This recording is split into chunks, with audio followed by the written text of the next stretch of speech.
everyone. I think the last video I had was about a week ago. Today is November the 7th. Just an update. Signed the divorce papers. They were sent over to me to sign, and I thought I had revisions, but apparently there were no revisions to be made on the document. So I signed them over, and she said, well, we may have a divorce within 2 weeks once we send it to the court. So I bless God for that.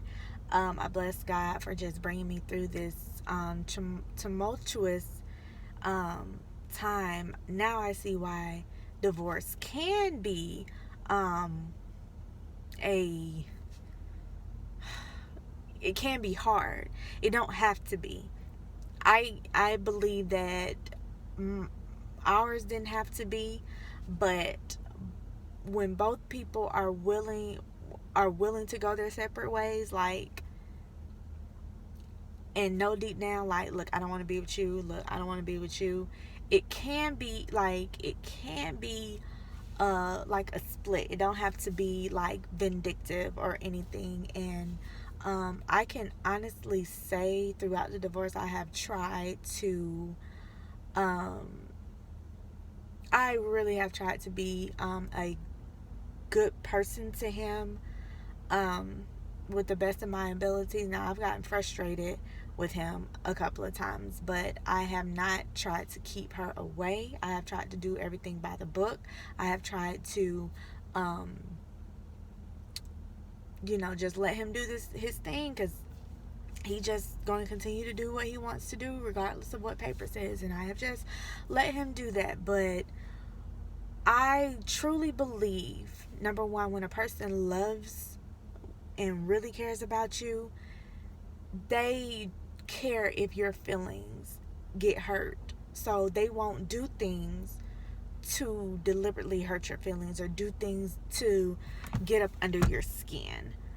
That's when a person loves you. And I truly believe that when a person is over you, they are not going to do vindictive things. They're not going to try to do things to try to hurt you and everything. They're just going to be like, okay, I don't care about you anymore. I'm just trying to sign these papers. And so I truly believe, number one, he doesn't or didn't love me at all. Or maybe he did and doesn't anymore, because of the fact that he is trying to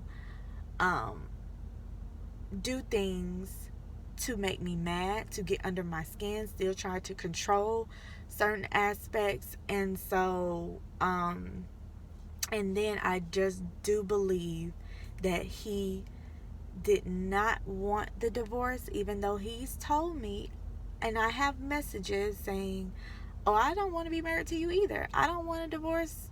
I mean, I do want a divorce. Like, I don't want to be married to you. I have messages saying that, and his actions are speaking otherwise. That's why it's always important to look at actions. Like, people can say words. Like, you don't have to feel the words to say them. People can lie to you in your face, but actions never lie, man. And this is like a age old saying. Actions never ever lie. Like, during the marriage, I said, I'm believing your actions more than your words. He was like, no, believe me, believe what I'm saying. Mm-mm. Actions never lie. And so that has always taught me to just never believe what a person says, or trust it through their actions. When their actions are lining up to what they say, then that's cool. But when you say one thing and you do completely another, that's so I'm almost to the finish line. I don't mean that I'm almost to the finish line with being a punching bag. I feel like I am, and I feel like, I have not. This is why God led me to do the videos and everything, because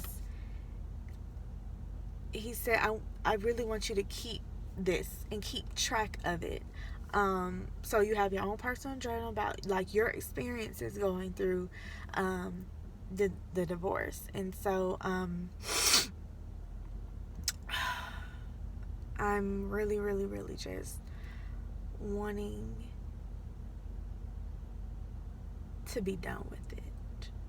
Like, I don't even think that I had a moment where I tried to, in the middle of the night go and see where he's at. Like my ex-boyfriend, I wrote about it. I was like, yeah, I'm trying to see where you at, what you doing, all of that. But with him, like, I don't care. I don't care. I care about you being a great parent to Dallas and not trying to control her and manipulate her. But it doesn't seem like that's going to happen, not with the person that he is. And I just question his circle. I just question his circle and the people around him. Is he going to get really sound advice and being honest with them, number one? Because you can go and give advice and manipulate the story so they'll agree with you, and that's not growth. But when you go honestly, like when a person goes honestly to a therapist or honestly, and they be like, okay, well, this is the situation, and the person who really wants help, they'll tell, like, this is what I did, this is what I did, and I know it's not right, or is this right? And a person who's honest about change with themselves will go honestly. But I really hope I'm not in it for the long haul with him, because it's so depressing when you feel like you're bullied. But I'm like, God, can you rescue me? Can you send a fresh wind or something? And I get confirmation even from God, like with the little simple stuff, and God is still speaking to me, and he is telling me through people that everything's going to be okay. But I'm like, God, like, it seems like he's winning. It seems like the devil is winning. But I read a devotional yesterday, and it like blew my mind, because it was the story of, I'm sorry guys, it was the story of when Lazarus was dead, and Jesus was supposed to, not supposed to go in heaven, but Jesus was asked, like, come on, Lazarus is dying, like, and Mary and Martha and everybody was trying to get him to come, but he stayed, and he taught, and he healed, like, where he was before he even went to go see about Lazarus. And what the devotional and really what the Bible says is that, it was custom at that time to believe that the spirit of the dead, the spirit of a person, like, hovered over the person before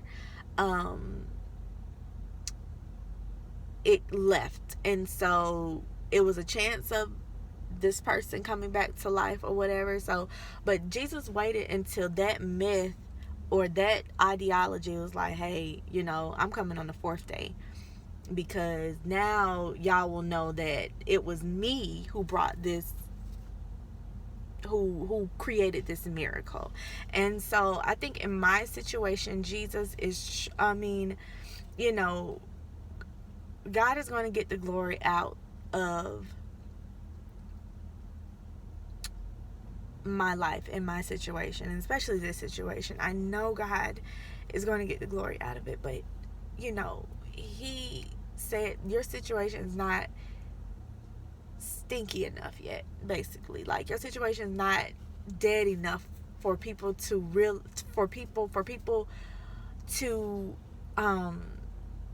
understand that it's going to be I who makes this miracle happen. And so it has to be like really, really, really, really, really bad. It has to be bad. It has to get bad before I guess it could get good. And so, his timing and the way he works, I just, pray in my prayers, I praise him, but I just say, God, I'm being done wrong. Like, this situation is so wrong. Avenge for me. Like, keep a shield around me. Like, keep my mind from going off on the deep end, because I need, like, protection. Like, this is hurting me. I feel like I'm being slapped. Hit. I feel like this. I feel like I'm getting hit and I have no protection. Lord, so go avenge for me. Go avenge. And I have to declare the Bible's promises. But this has been like the hardest thing ever in life. And this is why people should really, really, really take the time and seek God when they're dating, so they won't end up fooled, or the rose colored glasses. And maybe I had those. Maybe I had the rose colored glasses and I didn't really seek God. Even in the engagement part, like, Lord, okay, everything was happening so fast. He was moving up, and even God was showing me then. But still, I was just, I'm trying to prepare. And, like, my mind was so, like, occupied that I didn't even take the time to even seek God during the engagement.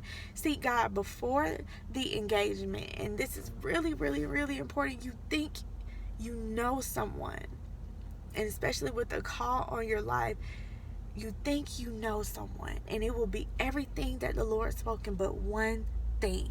If something's off, it ain't him. If something's off, it is not from the Lord. The Lord said this, and this, but the person has this. We gotta seek him, like, really, really carefully. Like, cling to him. I see in the spirit just clinging to God. Lord, make sure that this person is right. And I didn't do that. And it was, this person was good on paper, was in ministry, was raising his hands in church, was, reading the Bible, praying, minister of music, had the anointing of music on his life, his mom was awesome. Everybody liked me in the family. And I had to go back to what God said, and God told me after all of my, exes, and when I had boyfriends, he said, like, he's going to love you how you're supposed to be loved. God told me he's going to love me, like, he's going to love you how you're supposed to be loved. And when I started not feeling like I'm loved by him, I was like, I'm questioning. I was like, Lord, is this the person you had for me? And it wasn't. It was a person that I thought, and I made this happen. We made this happen. That's why you got to be so careful about hooking up, because you may have the wedding and, walk down the aisle and say, I do, but it may not be God ordained. I'm like, oh, what God has put together. Sometimes God didn't put y'all together. Y'all put yourself together and tried to make it work. But you can tell what God has put together. You can tell. So, it's just so important. And if you're listening, it's so important to seek God. It's so important to seek God. After your engagement, you say yes. And, just be like, okay, let me fast about this. Let me pray about this. Lord, send me a sign. And when I started, like, even in my marriage, and this wasn't even geared towards him, it was just like everybody in general who needs to be stripped away from my life, who is not bringing me good, who is not helping me fulfill my purpose in God. Like, I was praying all of that in my marriage, and it wasn't towards him. It was just a general. And it just started, like, rifting. Me and him just started, like, doing like this. So, what God has truly joined together, let no man separate. But when you put yourself with a person like that's, you know, so it's so important. And I hate it, but I know that God is going to turn it around for my good. He's going to turn it around for my good. Out of my disobedience, He's going to turn around and work it for my good. And I thank God, you know. And I look at these married couples, and you know, even a lady at my church, she got married after me, and I look at her marriage, and like, I can't judge from the outside in. But even when she posts, and just the stuff that she posts that her husband has done for her, I just, you know, I get so welled up with, dang, I wish mine was like that. Oh, I wish mine was like that. You know, and I get excited because it's a hope that there are men that's out there that are still like that. Um, but you know, I'm just, this process didn't have to be what it had to be. It was just one person who was fed up, and the other person who, I don't even know where he went, but I was just fed up. And the other person who just wanted to continue in his ways. And now, you know, I'm being called selfish, and you know, I feel like I'm being bullied by him. He has a characteristic of bullying me, but I just feel like the name calling and stuff, like. But God reminded me, drown out the voice of one, because I have sent you people and places to remind you. Even I remind you of who you are. I remind you you're not this person. And people have to tell you, like, who you are. Like, no, don't. Okay, let's take that out. God sends people to confirm what He says. And I get compliments. Like, He's the only person that has called me selfish. Now, spoiled, people have called me spoiled before. Yeah, people have called me spoiled before. I believe that. But selfish? Nah. Like, spoiled, maybe. And I don't even consider myself. I consider other people spoiled. I be like, girl. But selfish, nah. People like, you're not selfish. You're not, you know, you're not this person. And so God had to remind me, drown out the voice of one. Drown out the voice of one. Because He doesn't even confirm what the word says about me. He's talking negative and all that stuff about me. And I'm just like,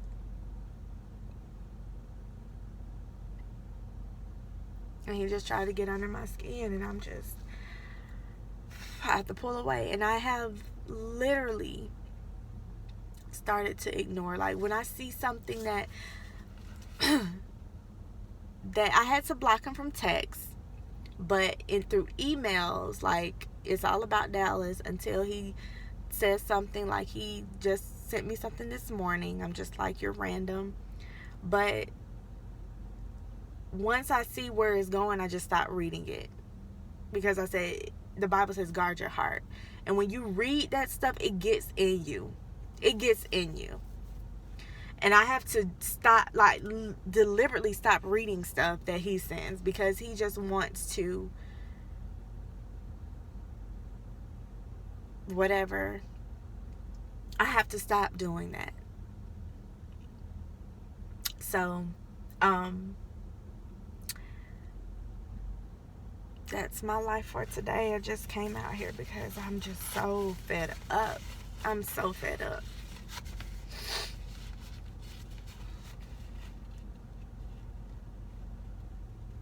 But thank God that I have a beautiful daughter who has a beautiful spirit, and she's just so smart and intelligent. And I was actually telling him because he couldn't understand what I was doing in her infant months, of why I'm doing this and why I'm reading to her and why I'm, playing this during her sleep, because he couldn't understand the vision of today. So today, oh, she's this and we raised her well. I was like, well, first of all, you wasn't there because you didn't even agree with what I was doing, and now you see the fruits of it. Now you see the fruits of what I was trying to do. You ain't going to see the fruits right then. You're going to see it later. And after reading about stuff, after going to the Atlanta Pregnancy and Resource Center and all of that, I knew what I had to do then to get to this now. And he didn't agree with it, but now he's like, oh my gosh, she's this and this, and you did well.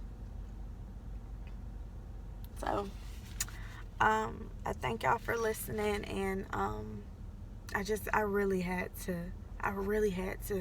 just talk about it. And sometimes you can't talk to people. I'm learning how to just talk to God and just deliver my thoughts and everything, and surprisingly it does feel better. Be blessed, everybody.